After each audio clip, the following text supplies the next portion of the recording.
प्रेमियों जो जिह्वा से लिया जाता है, मुंह से आवाज देकर बोला जाता है, उसको कहते हैं वर्णात्मक। और जो सांस पर अंदर ही अंदर लिया जाता है उसको कहते हैं ध्वन्यात्मक। तो वर्णात्मक नाम हमेशा बदलते रहता है। कहा कि जब जैसा युग आता है इंसान बदलते रहते हैं, समय समय से इस धराधाम पर भगवान बदलते रहते हैं। होटल वही रह जाता है, मेहमान बदलते रहते हैं, थाली वही रह जाता है, पकवान बदलते रहते हैं। और जब जैसा युग आता है इंसान बदलते रहते हैं, समय समय से इस धराधाम पर भगवान बदलते।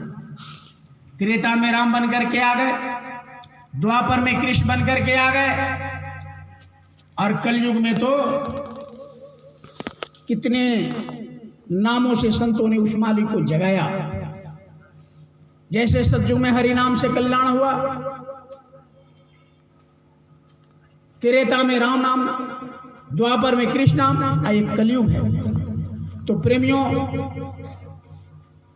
कलयुग में अब यहां आप सभी प्रेमी थोड़ा गौर करेंगे। बहुत लोग के मन में यह होता होगा कि जब वह प्रभु परमात्मा अवतार लेते हैं तो उसी नाम से भगवान का लोग प्रचार करने लग जाते हैं, या वही उसी नाम से मानने लग जाते हैं। ऐसी बात नहीं है। कोई ना कोई संत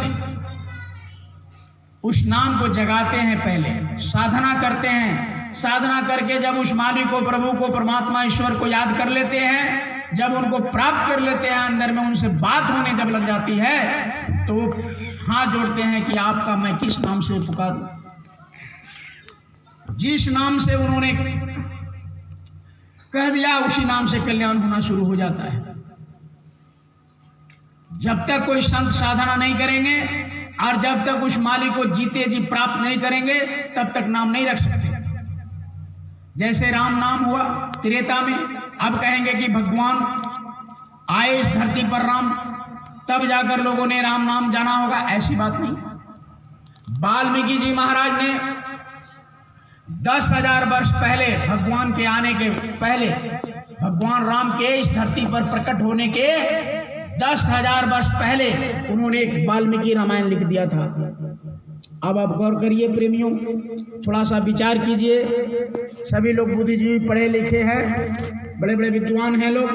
थोड़ा सा दिमाग से सोचिए कि 10,000 वर्ष पहले आगे की बात क्या होने वाला। उसके 10,000 वर्ष पहले वाल्मीकि जी ने सारा कहानी लिख दिया उन्होंने कि प्रभु राम बनकर के आ गए, राम नाम से प्रकट होने जा रहे हैं, ऐसे ऐसे लीला करेंगे। वो उनके आने के पहले सब समाचार लिख दिया। उसी तरीके से द्वापर में प्रेमियों लोग कहेंगे कृष्ण भगवान आए, तब जाकर लोगों ने कृष्ण नाम से भगवान को जाना, सो बात नहीं है। उसी द्वापर में सुपत जी महाराज जाति के डोम, वो साधना करके उस मालिक को याद किया और उन्होंने हस्तिनापुर में भगवान कृष्ण के आने के पहले ढिढोरा पीटा कि कृष्ण नाम से प्रभु प्रकट होने वाला है। उसी तरीके से प्रेमियों, ये त्रेता द्वापर नहीं है, कलयुग है। कलयुग में कबीर साहब आए, उन्होंने साधना करके उस मालिक को याद किया, और जब उन्होंने रोया तड़पा उस मालिक के लिए, जब अंदर में प्रकट हुआ प्रभु ने, तो कहा कि सरकार कोई नाम ऐसा दीजिए जिस नाम के याद करने से आपसे दया कृपा मिले। प्रभु ने कहा चाहे तुम जिस नाम से पुकारो मैं उसी नाम से, क्योंकि तुमने साधना किया और तुमने इतना त्याग किया, मन को रोका, इंद्रियों को वश में किया, तो मैं बहुत प्रसन्न हूँ। चाहे तुम जिस नाम से हमको पुकारो मैं वहीं खड़ा मिलूंगा। कबीर साहब ने उनका नाम साहब रखा, कहा कि मास्टर साहब, डॉक्टर साहब, कलेक्टर साहब, सब साहब हैं, लेकिन सबके साहब आप, इसलिए साहब उनका प्रभु का नाम ही रख दिया साहब। आज भी कबीर मत के लोग मिलेंगे आपको तो सभी लोग एक दूसरे को प्रणाम करते हैं, साहब बंदगी, साहब बंदगी करते हैं।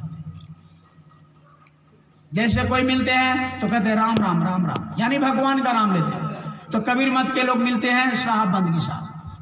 कबीर साहब के बाद मीराबाई आई, मीराबाई ने उस मालिक को याद किया, वो भी तड़पी, वो तो रोते रोते तकिया उनका बिक जाता।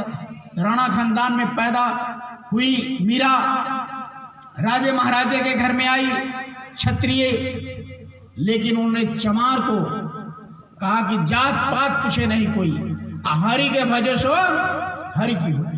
उन्होंने चमार को, रविदास जी महाराज को गुरु बना करके और साधना करने लग गई। साधना करके जब उस मालिक को, प्रभु को, परमात्मा ईश्वर को प्राप्त किया प्रेमियों, तो उस मालिक से हाथ जोड़े कि ये दुनिया में जितने बहुत, चूंकि जब जब ये लोग आया पूजा पाठ की विधि बदल गया, मनोरंजन हो गया था, लोग को ये समझ नहीं आ रहा था कि सच्चा पूजा क्या है, सब लोग भ्रम गए थे। तो मीराबाई ने उस समय उस मालिक का नाम गिरधर गोपाल रखा।